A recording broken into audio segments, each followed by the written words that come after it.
Good afternoon, everybody. Well, I just want to take this opportunity to first and foremost thank my brother, President Farmajo, for accepting our invitation to come and join us at the population conference that has just concluded. We are grateful, and I think we have had 3 days of very interesting debate, and I believe with positive outcomes.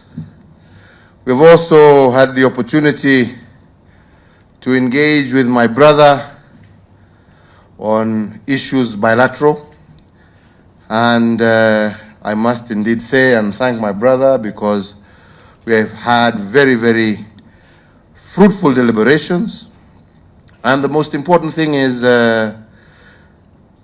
we have come to an understanding that there can be no greater relationship that between than that of neighbors, of people who have been put together not out of choice but by the will of God.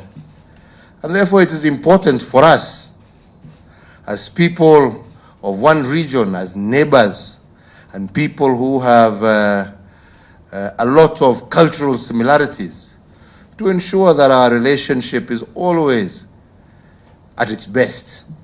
Unfortunately, over the last couple of months, we have had certain issues that have strained our relationship.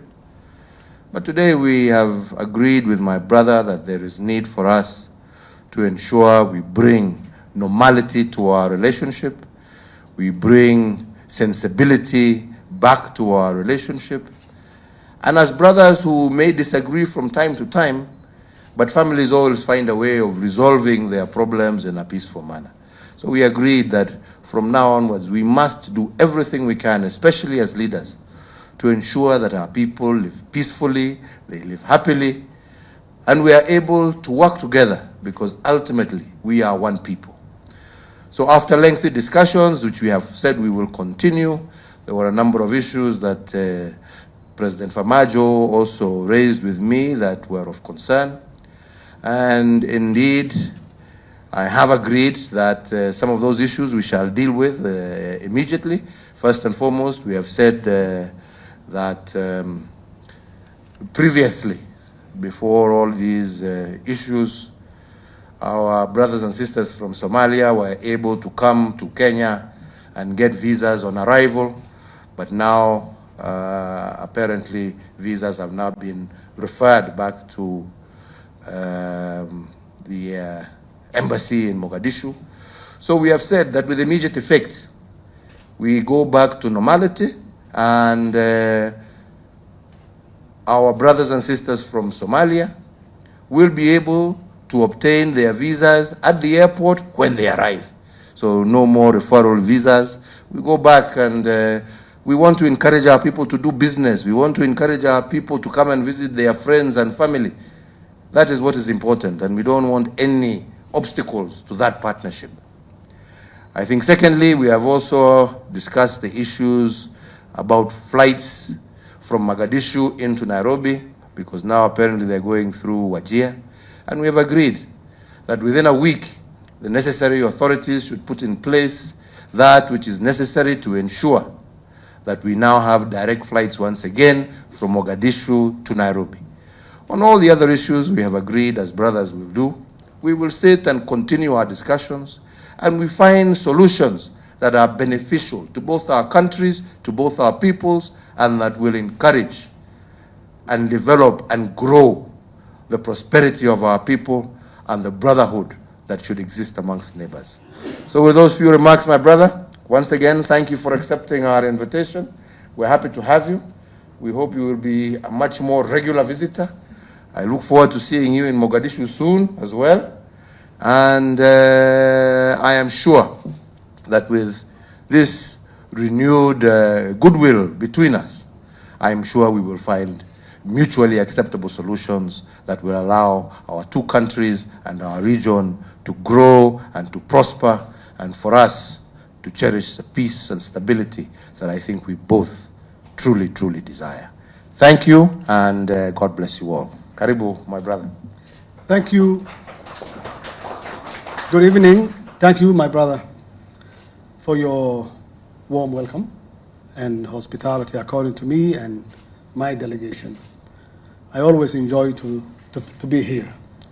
And I have to also admit that, honestly, you are a very humble man and down to earth to visit at my residence. Thank you for that. I really appreciate it. Also, I wanted to thank you, Mr. President, and the government, your government, and the people of Kenya for your contribution, in the peace and security in Somalia. Of course, Kenya is part of AMSOM, who lost a lot of good men and women in fighting against Al-Shabaab and the terrorist organization. I will assure you, their sacrifice will not go in vain. Also, I wanted to thank your government and the people of Kenya for hosting thousands of Somali families who successfully work here, do business, and raise their family peacefully. We always appreciate that. Kenya and Somalia definitely has developed a close ties and historic relationship which based on mutual respect and equal footing, and we always appreciate. As you said, we discussed on several issues, including to reinstate the direct flights from Mogadishu directly to Nairobi, and to stop the Wajir stopover. We really appreciate. Also, we agree that to issue visa on arrival, particularly our public officials who come here for government business. We also appreciate. We have a lot of things in common, for sure. We have a lot of things in common, our people to people, government to government, business to business. Of course, we have a trade, okay, that's really mutually benefit for both countries. And people basically take it our differences rather than our common interest. And that's why I have to assure that the ICJ issue will not affect our bilateral relationship, and to make sure that we both benefit our government-to-government relationship. And I really thank you for your great hospitality and reception. Thank you so much.